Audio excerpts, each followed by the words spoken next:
Bom dia, amada igreja, graça e paz. Amém. Mais uma escola dominical. Hoje nós vamos ver o profeta Abacuque.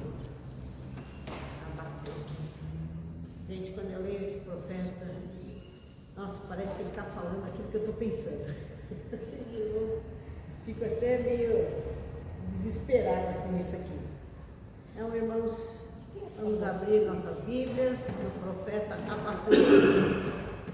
Abacuque vem depois de depois de Naum, e vem depois de Miqueias, e antes de Sofonias.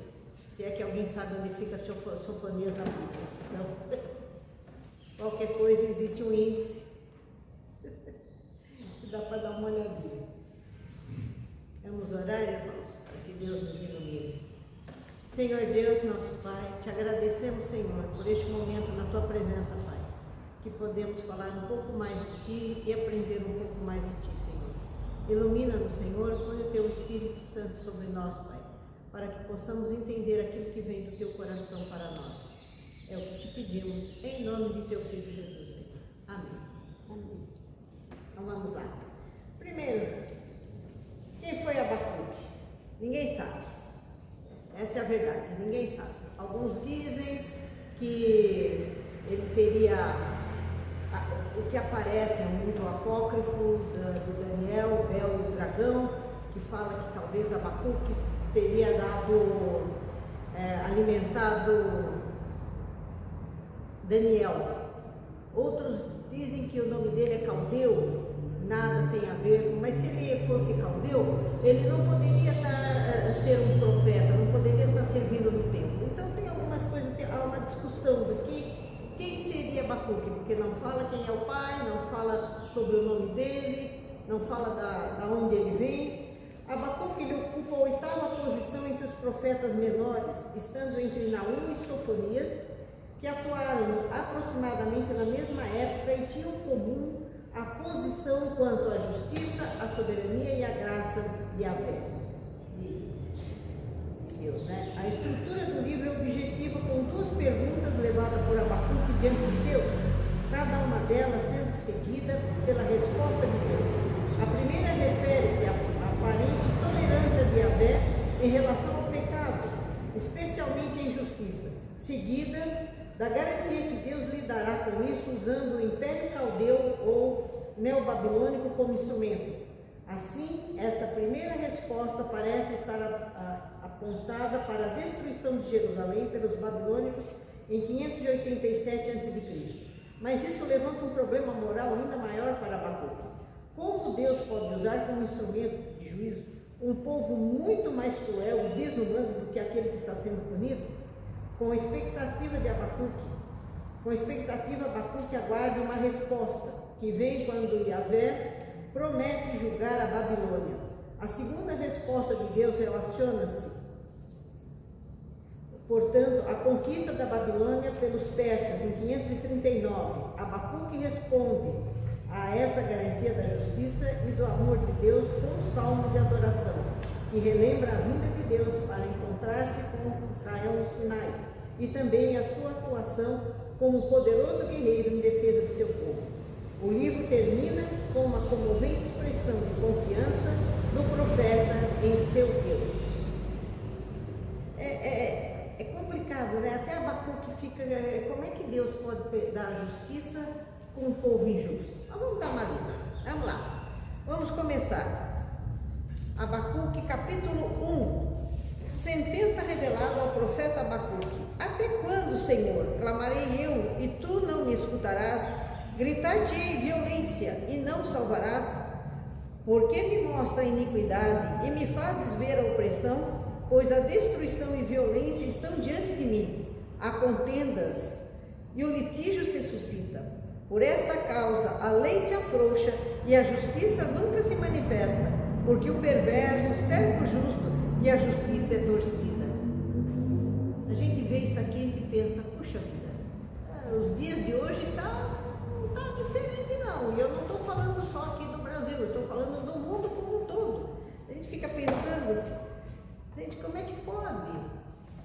Você vê que o indivíduo está reclamando de uma coisa que é certa e a justiça é torcida. Vai para o lado de quem tem mais dinheiro, vai para o lado de quem pode pagar.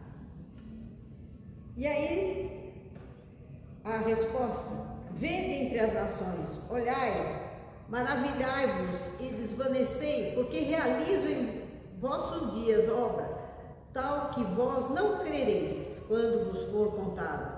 Pois eis que suscita os caldeus, nação amarga e impetuosa, que marcham pela largura da terra para apoderar-se de moradas que não são suas. Eles são pavorosos e terríveis, e criam eles mesmos o seu direito e a sua dignidade. Seus cavalos são mais ligeiros do que os leopardos, mais ferozes que os lobos ao anoitecer. São os seus cavaleiros que se espalham por toda parte. Sim, seus cavaleiros chegam de longe, voam como a águia que se precipita a devorar. Eles todos vêm para fazer violência, o seu rosto suspira por seguir avante. Eles reúnem os cativos como areia. Eles escarnecem dos reis, os príncipes são objeto de seu riso. Riem-se de todas as fortalezas, porque amontoando terra as tomam. Então passam como passa o vento e seguem. Fazem-se culpados destes, cujo poder é o seu Deus. Aqui então Deus responde para Abacuque. E é interessante que Abacuque ele tem a coragem de ele se dirigir a Deus, ele interpelar a Deus, e ele exigir de Deus uma resposta. Senhor, até quando? Até quando? A intimidade, aqui a gente vê uma intimidade de Abacuque com Deus, que praticamente a gente não vê. Outros são chamados por Deus. Ele chama a Deus, ele pede a Deus uma explicação, como Jó. Mas Deus não fala diretamente com Jó, mas fala diretamente com Abacuque. E ele mostra, e Deus mostra o quão terríveis e o quão pavorosos são os caldeus. Quem são os caldeus? São os babilônicos, né? Então passam como passa o vento e seguem. Fazem-se culpados estes, cujo poder é o seu Deus. Quem é o Deus dos babilônios, então? Não respondam todos juntos, gente, só vamos dizer, por favor, crianças, presta atenção na aula. Quem é o Deus dos babilônios? Acho que é Baal, né? Mas aqui no caso que Deus está falando, são eles mesmos, porque eles acham que o poder está com eles. Se quem tem o poder, manda, e quem manda é Deus. Então eles são os deuses, eles mandam, eles fazem o que eles querem, porque eles vêm aqui, como Deus fala, eles passam como passa o vento, ou seja, eles vêm destruindo tudo. Um vendaval vem levando tudo. E eles recebem o comando deles mesmos. Eles têm tanto orgulho da sua maldade, da sua crueldade, que eles se acham deuses. E aqui o profeta vem falando, versículo 12: não és tu desde a eternidade, ó Senhor, meu Deus, ó meu santo, não morreremos, ó Senhor, para executar juízo, puseste aquele povo, tua rocha, o fundaste para servir-lhe disciplina. Tu és tão puro de olhos, que não podes ver o mal e a opressão, não podes contemplar. Por que, pois, tolera os que procedem perfidamente, te calas quando o perverso devora aquele que é mais justo que ele? Ou seja, Abacuque está aqui interpelando, mas Senhor, eles são piores que nós somos ruins, mas eles são mais ruins do que a gente. E aí? Se o Senhor é justo, se o Senhor é um Deus de misericórdia, como é que o Senhor põe um povo pior do que nós para dar justiça para a gente? Como é que fica? E ele fala: por que fazes os homens como peixes do mar, como os répteis que não tem quem os governe? A todos levanta o inimigo com o anzol, pesca-os de arrastão e os junta em sua rede varredora. Por isso ele se alegra e se regozija, por isso oferece sacrifício à sua rede, queima incenso à sua varredura, porque por elas enriqueceu a sua porção e tem gordura a sua comida. Acaso continua por isso esvaziando a sua rede, matando sem piedade os povos? Havia um costume na época que era jogar a rede, uma rede em cima dos cativos e levar os indivíduos arrastados, cativos em rede. Tem até alguns murais assírios que mostram os cativos sendo levados em redes. E aqui é o que Abacuque fala, que esses povos, eles estão fazendo uma desolação, estão levando de roldão nessa rede. E como Deus pode permitir isso? Se Deus é justo, se Deus é misericordioso, se Deus não tolera o mal e a opressão, como é que Ele permite isso? Aí capítulo 2, a resposta do Senhor: por-me-ei na minha torre de vigia, colocar-me-ei sobre a fortaleza e vigiarei para ver o que Deus dirá e que resposta eu terei à minha queixa. O Senhor me respondeu e disse: escreve a visão, grava sobre tábuas, para que possa ler até quem passa correndo, porque a visão ainda está para cumprir-se no tempo determinado, mas se apressa para o fim e não falhará. Se tardar, espera, porque certamente virá, não tardará. Eis o soberbo, sua alma não é reta nele, mas o justo viverá pela sua fé. Assim como o vinho enganoso, tão pouco permanece o arrogante, cuja gananciosa boca se escancara como sepulcro e é como morte que não se farta. Ele ajunta para si todas as nações e congrega todos os povos. Não levantarão, pois, estes contra ele um provérbio, um dito zombador, dirão: ai daquele que acumula o que não é seu, até quando? E daquele que a si mesmo se carrega de penhores. Não se levantarão de repente os seus credores, e não despertarão os que hão de abalar? Tu lhes servirás de despojo, visto como despojaste a muitas nações, todos os mais povos se despojarão a ti, por causa do sangue dos homens e da violência contra a terra, contra a cidade e contra todos os seus moradores. Ai daquele que junta em sua casa bens mal adquiridos, para pôr em lugar alto do seu ninho, a fim de livrar-se das garras do mal. Vergonha maquinaste para a tua casa, destruindo tu a muitos povos, pecaste contra a tua alma, porque a pedra clamará da parede e a trave lhe responderá no madeiramento. Ai daquele que edifica a cidade com sangue e a fundamenta com iniquidade. Não vem do Senhor dos exércitos que as nações labutem para o fogo e os povos se fadiguem em vão? Pois a terra se encherá do conhecimento da glória do Senhor, como as águas cobrem o mar. Ai daquele que dá de beber a seu companheiro, misturando a bebida, o seu furor, e que o embebeda para lhe contemplar as vergonhas. Será farto de opróbrio em vez de honra. Bebe tu também e exibe a tua incircuncisão. Chegará a tua vez de tomares o cálice da mão direita do Senhor. Ignomínia cairá sobre a tua glória, porque a violência contra o Líbano te cobrirá, e a destruição que fizeste dos animais ferozes te assombrará, por causa do sangue dos homens e da violência contra a terra, contra a cidade e contra todos os seus moradores. Que proveita o ídolo, visto que o seu artífice o esculpiu? A imagem de fundição, mestra das mentiras, para que o artífice confie na obra, fazendo ídolos mudos? Ai daquele que diz a madeira: acorda, e a pedra muda: desperta.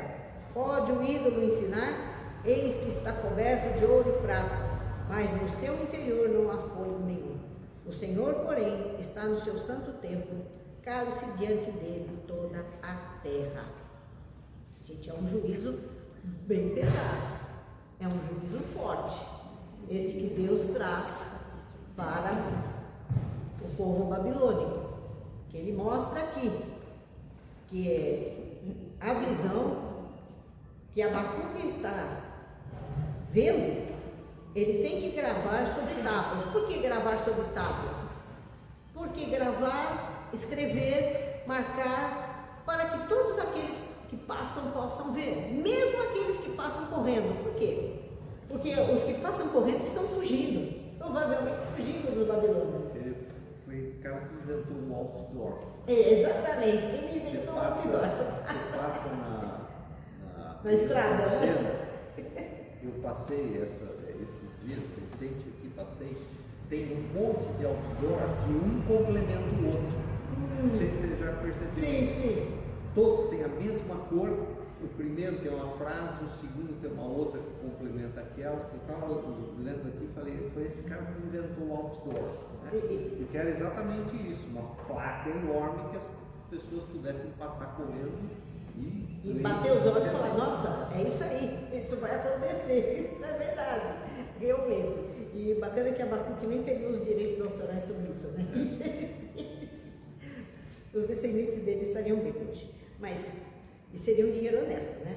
Porque aqui ele fala daqueles que constroem sobre o sangue, ou seja, sobre aquilo que outros fizeram. Tomam, matam e zombam daqueles que trabalharam, daqueles que eram justos. E o que a gente vê hoje em dia? Bom, deixa para lá, senão vai cair essa publicação aqui. Eis o soberbo, sua alma não é reta nele, mas o justo viverá pela fé. Ou seja, apesar de tudo isso que vai acontecer, apesar de toda essa miséria, toda essa desgraça, aqueles que forem justos, aqueles que confiarem no Senhor, vão viver. Vão viver. Nós estamos vendo na África, no continente africano, um problema muito sério. Cristãos sendo perseguidos, sendo mortos.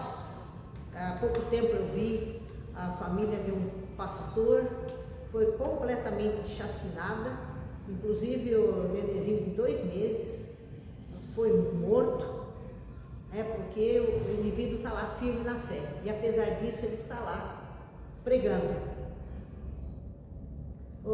Essa é a perseverança na fé, meus irmãos.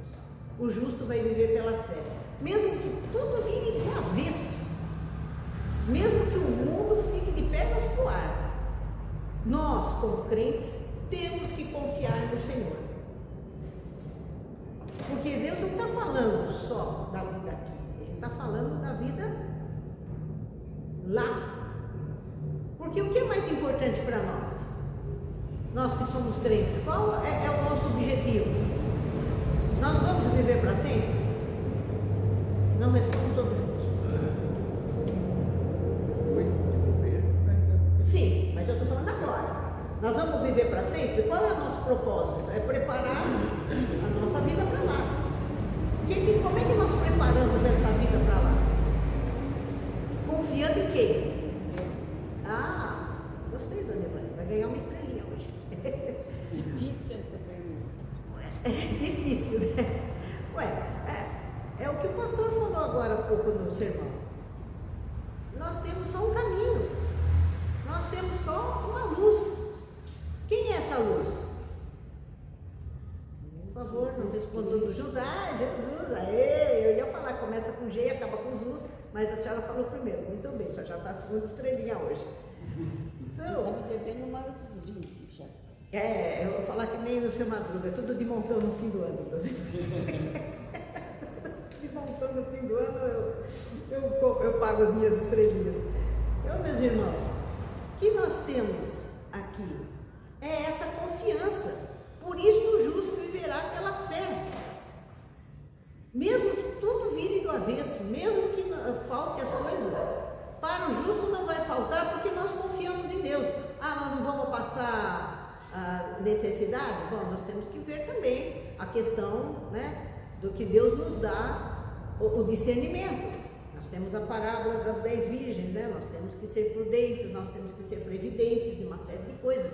Nós estamos vendo os sinais, nós estamos vendo isso e aquilo, então nós temos que garantir também o nosso sustento com algumas atitudes. Jesus ressuscitou Lázaro, mas ele mandou que tirassem a pedra. Então nós temos a nossa parte para ser feita. E aqui, com tudo isso, os 5 ais sobre esses caldeus, os ais aqui que Deus fala, são ais pesados, o que vai acontecer com eles. Pois a terra se encherá do conhecimento da glória de Deus, como as águas cobrem o mar. E quando isso acontecer, todo o mal vai ser extinto, porque Deus vai vir com a justiça dele. E aí nós temos a oração que Abacuque faz. Vejam bem, no hebraico, quando vem oração, a palavra oração é um lamento, ou uma petição. Então aqui, Abacuque, ele faz um lamento e ao mesmo tempo uma petição ao Senhor. Oração do profeta Abacuque sob a forma de canto. Isso também é uma outra teoria que tem, que ele seria um levita, e que levita, profeta e um cantor. Mas são várias teorias que tem a respeito de quem era Abacuque. Oração do profeta Abacuque sobre a forma de canto. Tenho ouvido, ó Senhor, as tuas declarações, e me sinto alarmado. Aviva a tua obra, ó Senhor, no decorrer dos anos e no decurso dos anos. Faze-a conhecida na tua ira. Lembra-te da misericórdia. Deus vem de Temã e do monte Parã vem o santo. A sua glória cobre os céus e a terra se enche do seu louvor. O seu resplendor é como luz, raios brilham da sua mão, e ali está velado o seu poder. Diante dele vai a peste, a pestilência segue os seus passos. Ele para e faz tremer a terra, olha e sacode as nações. Esmigalham-se os montes primitivos, os outeiros eternos se abatem. Os caminhos de Deus são eternos. Vejo as tendas de Cusã em aflição e os acampamentos da terra de Midian tremem. Acaso é contra os rios, Senhor, que estás irado? É contra os ribeiros da tua ira, ou contra o mar, o teu furor, já que andas montado nos teus cavalos, nos teus carros de vitória? Tiras a descoberto o teu arco, e farta está a sua aljava de flechas. Tu fendes a terra com rios, os montes te veem e se contorcem. Passam torrentes de água, as profundezas do mar fazem ouvir a tua voz, e levantam bem alto as tuas mãos. O sol e a lua param nas suas moradas, ao resplandecer a luz das tuas flechas sibilantes, ao fulgor do relâmpago da tua lança. Na tua indignação marcham pela terra, na tua ira calcas os pés das nações. Tu sais para o salvamento do teu povo, para salvar o teu ungido, feres o telhado da casa do perverso, eles descobrem de todo o fundamento. Transpassas a cabeça dos guerreiros do inimigo com as suas próprias lanças, os quais, como tempestade, avançam para me destruir, regozijam-se como se tivessem para devorar o pobre às ocultas. Marcha com os teus cavalos pelo mar, pela massa de grandes águas. Ouviu e o meu íntimo se comoveu. A sua voz tremeram os meus lábios, entrou a podridão nos meus ossos e os joelhos me vacilaram, pois em silêncio devo esperar o dia da angústia que virá contra o povo que nos acomete. Ainda que a figueira não floresça, nem haja fruto na vide, o produto da oliveira minta, e os campos não produzam mantimento, as ovelhas sejam rematadas do aprisco, e nos currais não haja gado, todavia eu me alegro no Senhor, exulto no Deus da minha salvação. O Senhor Deus é minha fortaleza, e faz meus pés como os da corça, que faz andar altaneiramente. E ao mestre de cantos para instrumentos de corda. Aqui, parte, né? 17 ao 19. Do 17 ao 19 é o que mais mexe conosco, né? E o que mexeu comigo foi o 16. Ouviu e o meu íntimo se comoveu. A sua voz tremeram os meus lábios, entrou a podridão nos meus ossos, os joelhos vacilaram, pois em silêncio devo esperar o dia da angústia. Ou seja, ele sabe o que vai vir, sabe o que o povo vai passar, sabe o que vai ser feito, mas a gente tem que esperar o tempo de Deus. Por mais terrível que seja, a gente tem que esperar o tempo de Deus e ter fé, né? E ter confiança, porque vai ser tremendo. Isso serve para nós nos dias de hoje, né? Nós estamos esperando a volta do Senhor e os tempos estão mostrando isso. Os tempos estão assim terríveis em algumas coisas. A gente olha e fala: puxa vida, não pensei que eu veria isso. Na minha idade não pensei que eu veria isso, que isso seria mais para frente, mas Maranata está nos nossos calcanhares. O dia do Senhor está chegando. Quando a gente vê, Jesus falou, vai haver perseguição no meu povo, muitos serão. Nós estamos vendo perseguição, né? As coisas meio esquisitas aí, tem pastor sendo tirado de dentro da igreja, tem padre sendo apedrejado dentro da igreja, igrejas sendo queimadas. E até aqui no Brasil nós já estamos com algumas coisinhas desse tipo. Nós estamos na Europa, na África, igrejas sendo queimadas, um povo sendo queimado, sendo morto, milhares de cristãos sendo mortos, países em que só de você ter uma Bíblia, você já é preso. É tráfico pesado você mandar Bíblia para esses países. A gente fica pensando, né? O tempo está chegando, meus irmãos, o tempo está chegando. Países que antes eram luzes no mundo, o indivíduo não pode pregar na praça pública, ele é preso, porque está falando do evangelho em praça pública, porque está ofendendo outras religiões. Agora as outras religiões podem, né? Até ouvi um comentário interessante, por que outras religiões podem ser faladas e o cristianismo não? Porque as outras religiões já são daquele cara lá. Então, não tem problema. Agora, tudo que é contra ele, vai ser, né? Já é do chifrudo. Ó. Pois é. Não falei nada, dona Evânia. Eu não disse nada. Olha aí, ó. Mas, então, foram criadas por ele. Então, não tem... Lembre-se que Jesus falou, um reino dividido não se mantém, não se sustenta. E mais, estão dividindo o cristianismo. E estão dividindo, fazendo... O pastor falou hoje no sermão matutino a respeito da volta, né, das antes do tempo. Quantas igrejas estão voltando para rituais judaicos antigos, que quando Jesus veio, já aboliu? Ainda vai o pregador lá vestido como se fosse um Noé, ainda põe aquela barbona, aquela roupona assim, a gente olha assim e fala, será que é isso? Tem lá a Arca da Aliança ali na frente, para colocar os pedidos de oração dentro da Arca da Aliança. Nós estamos voltando para Rito, tem até um templo aí de Salomão, que não é bem de Salomão. Meu marido tira sarro, diz que é de Salomé, mas tudo bem. Mas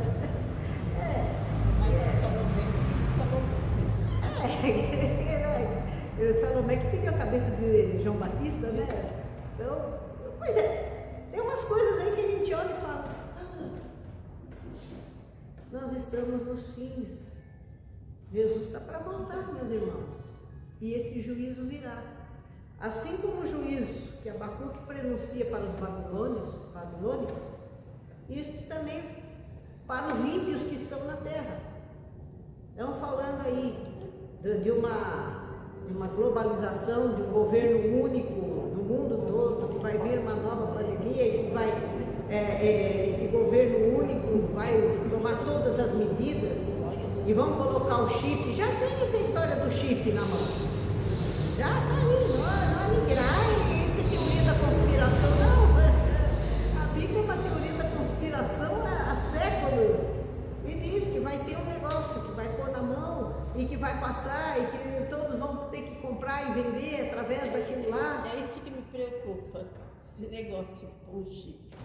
Não pode comprar nada sem aquilo, de não morrer de fome, então.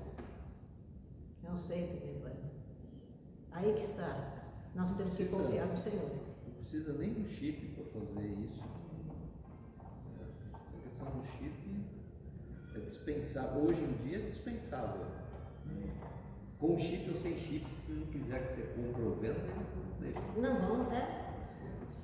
O chip já está no cartão do banco já. É só bloquear o cartão do banco, pronto. Não se faz mais nada. Mas ainda temos o dinheiro em papel. Ainda temos. Mas a profecia diz que haverá esse chip. E eles estão estudando isso, estão colocando, estão fazendo testes ainda. Tem lugar que já tem. Minha filha não pegou um emprego numa academia porque ela ficou horrorizada. Que na hora de abrir a catraca, o instrutor lá passou a mão assim, ele tinha um código de barras tatuado. Ela deu meia volta e veio correndo para casa. Ela falou: mãe, eu não vou fazer isso. Eu não vou me tatuar para abrir academia, não. Isso daí não está certo. Por quê? Eu não sei se até certo ponto, estragou a vida dela. Não, ela está melhor agora. Deus providencia as coisas. Demorou um pouquinho, mas ela arrumou um emprego melhor. Mas ela ficou assustada. O cara passou lá dentro, abriu. Falou: mãe, quer dizer, nós estamos marcando os nossos corpos. Quando a Bíblia fala, quando a gente marca os corpos, nós estamos marcando com Deus. Mas você está falando contra tatuagem. Cada um faz o que quer. Os povos, mas a tatuagem vem de onde? Esses povos antigos que faziam o quê? Marcavam os corpos em adoração ao Deus, uma façanha, onde eles mesmos eram considerados deuses. O Havaí, por exemplo, marcava os corpos lá, os indivíduos que lutavam contra baleias, contra isso, contra aquilo, dominavam a natureza, e eles eram considerados semideuses. Então eram marcados os corpos. Então, e o escravo era marcado. Quando Davi fala, né, que vai furar a orelha, o furo na orelha é a marca da escravidão. Então ele depende, ele furou a orelha, que Deus furaria a orelha dele, porque ele ia servir ao Senhor para sempre. Ele seria servo. Então, o furar a orelha, pena que eu descobri isso tarde demais, porque eu furei minha orelha com 12 anos e nem uso brinco. Eu furei a orelha, vaidade feminina, né? De brinco e tal. E tem alguns que já furam a orelha das crianças quando nascem. Né? Minha mãe não furou, eu furei depois de grande. Burra, mas tudo bem, meu pai já falou isso para mim, que era burra. Mas... Então, irmãos, quando a gente marca os corpos, a gente está mutilando. A pessoa põe o nome lá do namorado, depois desmancha o namorado, tudo bem, eu ouvi até na internet, arruma um cachorro e põe o nome. Porque não apaga mais. Agora tem tratamento, tudo bem, mas esse tratamento é caro para você tirar essa marca da pele. E quando o cara se tatua inteirinho, aí a coisa é mais complicada. A Bíblia fala que onde está o seu tesouro, está o seu coração. Mais uma hoje, Ivânia, 3, hein? Está o seu coração. Quando a gente marca o corpo da gente, nós estamos marcando por uma devoção. Nós estamos marcando, eu coloquei o nome do meu filho aqui, que meu filho está acima de tudo. Marquei, eu marquei. Eu pus o nome de Jesus. Mas é isso que Jesus quer? O nome na pele? Você marcou o seu coração? Porque não adianta nada. Você marca na pele, mas não marca no coração. O nome de Jesus tem que estar marcado no nosso coração. Numa constante. Por isso que o justo viverá pela fé. Nós temos que confiar nele, mesmo se bloquear e a gente não tiver o que comer. Deus proverá de alguma maneira, meus irmãos. Ele dá discernimento para a gente. Ele não vai deixar o justo a mendigar o pão. De algum jeito ele fará. Isto é o que nós temos que fazer, confiar nele, única e exclusivamente confiar nele. E aí que está, né, são os nossos temores. Por isso que me chamou mais a atenção o versículo 16, né? Porque entrou a podridão em meus ossos e os joelhos me vacilaram, pois em silêncio devo esperar o dia da angústia, que virá contra o povo que nos acomete. Então eu tenho que ficar aguardando, orando e pedindo ao Senhor para que este dia venha e que seja sarado em mim essas minhas angústias, essa minha ansiedade. Por isso que ele termina aqui falando nessa esperança, ainda que a figueira não floresça e nem haja fruto na vide, e o produto da oliveira minta. Gente, o que quer dizer o fruto da oliveira mentira? fruto. Deu a flor, começou, caiu. Não chegou a vingar. Ainda que a figueira, aqui fala, ainda que a figueira não floresça, nem haja fruto nos vides. E o produto da oliveira minta, e os campos não produzam mantimento. E as ovelhas sejam arrebatadas do aprisco, e os currais não haja gado. Todavia me alegro no Senhor, exulto no Senhor da minha salvação. O Senhor Deus é minha fortaleza, e faz os meus pés como os da corça, e me faz andar altaneiramente. Essa é a missão. Nossa, a missão nossa é ter esperança em Deus e crer que o justo vai viver pela fé em Deus, pela fé no Senhor. Eu vou dar uma lida aqui na análise que a Bíblia Chat faz a respeito.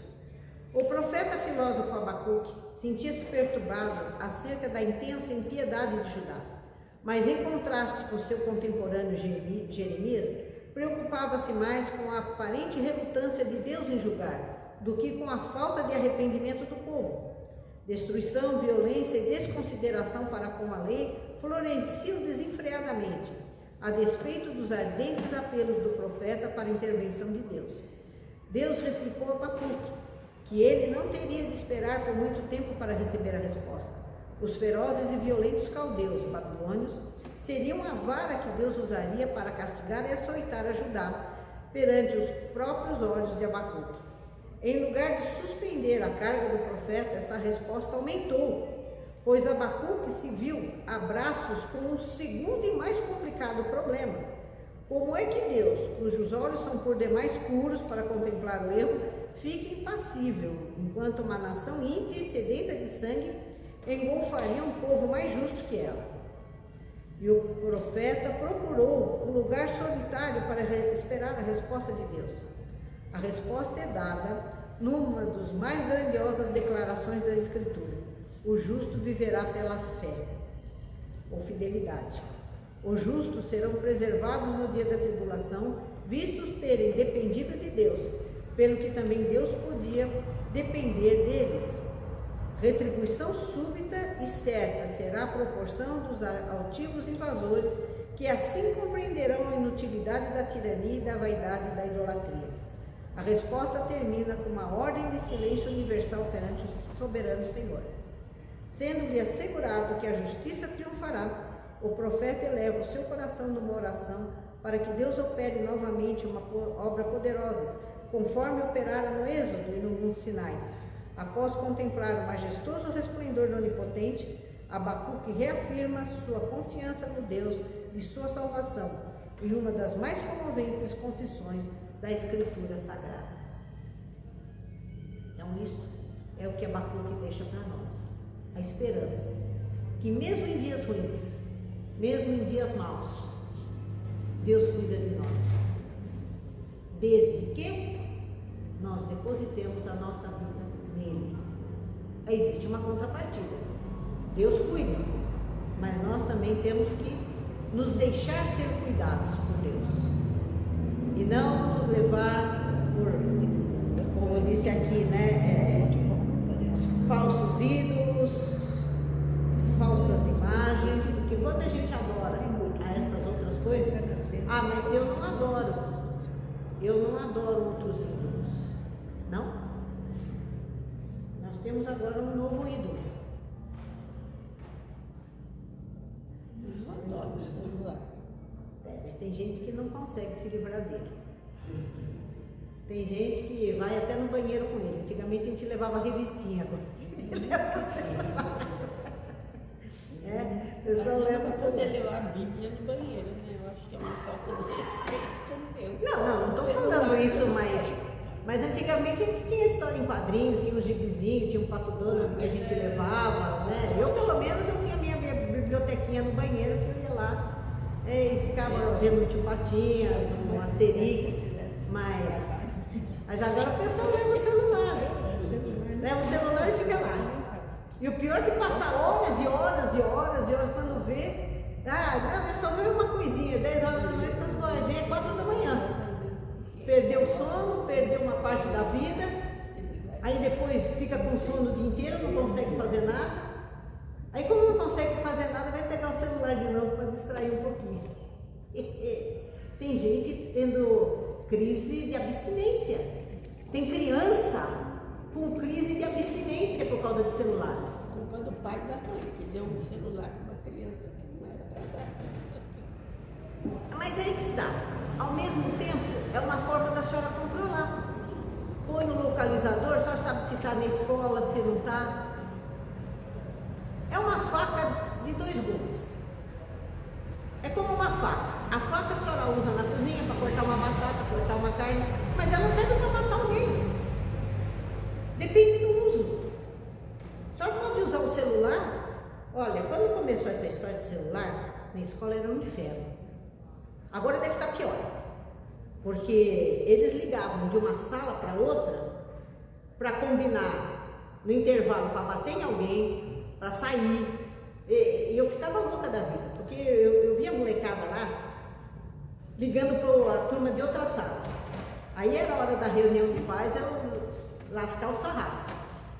Por quê? Porque o celular servia para arrumar encrenca, para arrumar briga, para falar mal do namorado do outro. Só que quando o indivíduo faltava, não servia para perguntar para os colegas a lição de casa, se tinha lição ou não.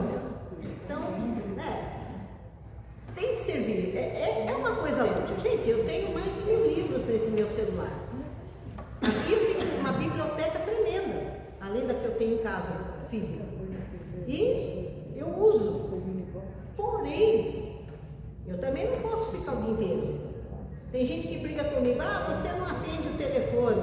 Gente, sou dona de casa também. Como é que eu vou no tanque atender telefone? Ou eu faço serviço de casa ou fico no celular. E isso acaba virando um Deus. Eu vi outro dia aqui uma coisa terrível. Uma destruição, mostrou uma casa totalmente destruída, todos os aparelhos eletrônicos destruídos, espelho quebrado, até vaso sanitário quebrado. Sabe o que aconteceu? A criança teve uma crise de abstinência. Os pais tiraram o celular da criança e a criança ficou louca dentro de casa, arrebentou tudo. Pois é. Aí a senhora vai presa porque, maus tratos, aquela coisa toda, vem conselho tutelar, tal. Coitadinha, né? Pobre criança. Minha mãe já tinha resolvido do mesmo jeito que a senhora resolveria. Na própria Bíblia está escrito que às vezes é preciso corrigir a criança, usar a vara. Sim. Né? Então, desde que não desfaleça a criança, né?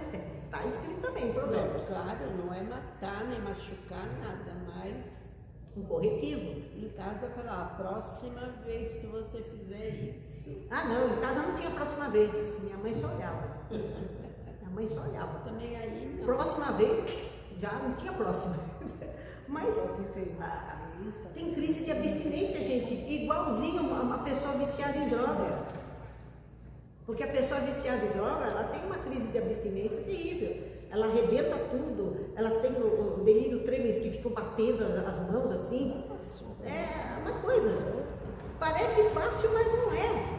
É um vício, todo vício é perigoso. Isso passa a ser um Deus para a criança. Esses dias a minha neta ficou em casa comigo. A mãe dela ficou louca da vida. A menina não pegou o celular uma vez. E a mãe ligando. Quer saber como é que tá, como é que não tá? Falei pro meu filho, esquece, porque aqui em casa ela tem muita coisa para fazer. Nós temos a Jurema para ajudar a tomar conta, tem os gatos para ela correr atrás, tem árvore, tem planta. Então nós ficamos o tempo todo no quintal. A gente fica brincando o tempo todo. E nessas brincadeiras, o que a gente faz? A gente vai ensinar. Ensinei a plantar uma batata, vamos plantar isso com a vovó, vamos ver a plantinha, vamos ver isso, ver aquilo. Ela não pegou uma vez, ela ficou das 10 da manhã às 5 da tarde e não pegou uma vez o celular.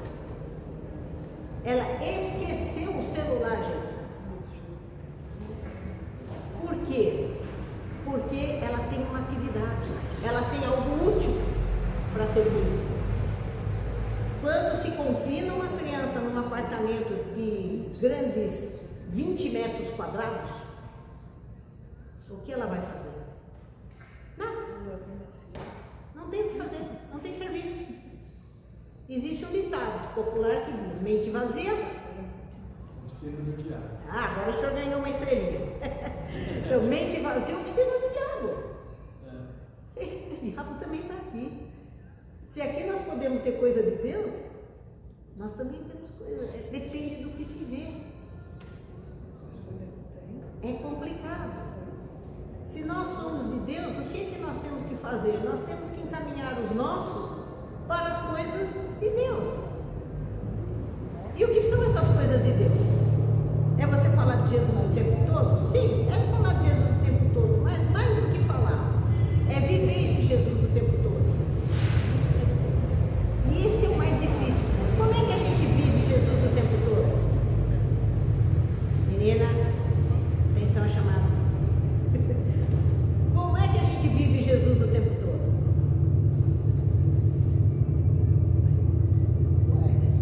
Ué. Como é que a gente vive Jesus o tempo todo? Fazendo o que ele nos mandou, obedecendo e lendo. Mas como é que a gente transmite isso para uma criança? Isso é.